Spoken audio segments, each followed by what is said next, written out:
ആയപ്പോഴേ ബിരിയാണി കഴിക്കണമെന്നൊരാഗ്രഹം തോന്നി. പിന്നെ ഒട്ടും അമർന്നിച്ചില്ല.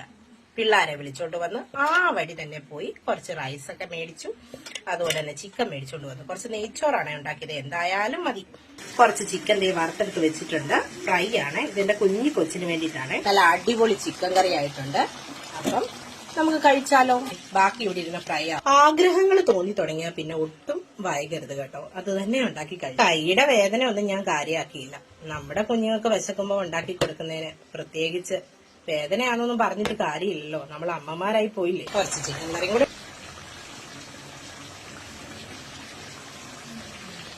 കുറച്ച് ചിക്കൻ ഫ്രൈ, പിന്നെ സാലഡൊക്കെ ഉണ്ടെങ്കിൽ നല്ലതാണ്. പിള്ളേരുടെ പേരും പറഞ്ഞുണ്ടാക്കിയെങ്കിലും കൊതി എനിക്കല്ലേ. അപ്പൊ ഞാൻ തന്നെ ആദ്യമേ കഴിച്ചേക്കാന്ന് വെച്ചു. എന്തായാലും നല്ല ടേസ്റ്റാണ്. ഞാൻ കഴിച്ചിട്ടാണേ പറയുന്നത്. അപ്പൊ എല്ലാവർക്കും നല്ലൊരു ദിവസമല്ല, ഇന്നത്തെ ദിവസം അവസാനിക്കുകയാണ്. എല്ലാവർക്കും ശുഭരാത്രി.